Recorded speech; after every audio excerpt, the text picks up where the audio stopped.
Welcome, Virgo, to your September 2023 ethics reading with me, Daniel Natal, where you'll get your Natal chart. This is going to be a good month for you. I mean, not the least of which because it's going to be your birthday month. Speaking of birthday,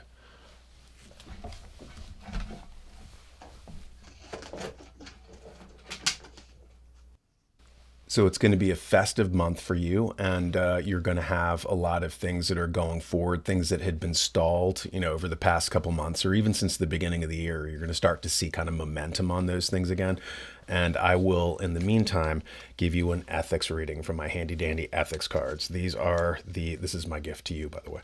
These are some of the greatest thoughts of the most prominent and illustrious ethicists, philosophers, and thinkers over all of human history. And I will draw 3 cards.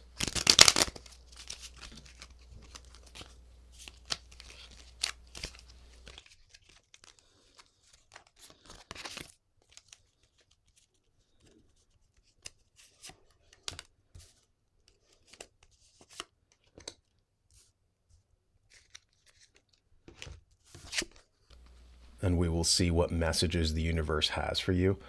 The first card is: the most important attribute of man as a moral being is the faculty of self-control. Herbert Spencer. Let me repeat that. The most important attribute of man as a moral being is the faculty of self-control. Right? This is a fundamental precept of ethics, is that you control yourself. You're not controlled by external things like vices, right? You are controlled by inner values, right? And those values you get to set, right? Whether you want to set the values as being honor, justice, truth, or whatever value that you particularly have. Some societies have different values than other societies. Some societies value justice, others value equality, and those are not necessarily the same thing. Like Aristotle says, that some of the greatest injustice comes from trying to make unequal things equal. So some societies want excellence, not equality, not everything going down to a common level of mediocrity. Democracies tend to like equality. Republics tend to like excellence. That's one of the political things. But nevertheless, everybody has different values that they can set for themselves, right? And if you are controlled by those inner values, then that's ethics. You're a free person, right? Ethics is the art of being free. Epictetus said that in antiquity, that no man is truly free if he is guided by his vices, because these are external things that are controlling you rather than your internal values. So be mindful of that this month. The next thing is: all cruelty springs from weakness. Seneca. Right? He's the Roman philosopher from the first century. All cruelty springs from weakness. That's another message, too, from the philosopher Montaigne. Montaigne talked about that it is only the cowardly who act with cruelty, right? And so he wrote about that back in the 1600s, I believe it was. And I found that to be true, right? So don't be cruel this month. If you're acting from a position of strength, you're going to act with mercy.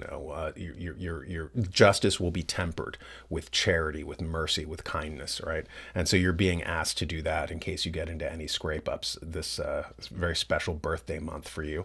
The third message for you is: it is impossible to break the law. We can only break ourselves against the law. This is Cecil B. DeMille, the great silent film director. He did the 10 Commandments. It is impossible to break the law. We can only break ourselves against the law, right? And this isn't just man-made laws. These are the laws of the universe. Like, one of the laws of the universe are karma. Karma would be an example of a law of the universe. Another is homeostasis, right? Like, if you have a pendulum swing too much in one direction, it will swing back in the other direction so that it can get back to that middle, that center. Getting back to the center is the essence of ethics, right? Aristotle talks about that. He calls it the golden mean, right? It's the middle position. It's harder to hit the bullseye on the target. It's easy to go too far left. It's easy to go too far right. It is that center that you're trying to aim for, right? And he gives the example, he gives many examples, obviously, but like, if that center value is truth, then the excess of that is exaggeration. The defect is irony, right? And so, he gives many examples of that. So you want to basically stay on course, right? And that is one of your goals this month. And I wish you a happy birthday month. And I know that you are going to have a great month. And I will see you next time. Remember to hit the like and subscribe buttons. And if you want any extra personal ethics coaching for an issue you might have, you can set up a Zoom call with me by pressing the button below in the description. Pick what calendar, date, and time, and you and I can hash over whatever thorny moral dilemma that you might be facing. Also, check out my Ethics Fundamentals course. The links are below, and I will catch you next time. Get my book, Actionable Ethics, to understand the basic concepts of ethics, as well as to learn how and why moral structures permitted us to create an advanced civilization. Without those moral structures, society falls apart. You can order the ebook by going to my website, actionableethics.com, or a physical copy by going to online retailers like Amazon.com. Learn how to embed ethics into your business processes during onboarding for new employees, and discover how to generate an ethical cultural field at your business or even among your children at home. Order it now. Actionable Ethics.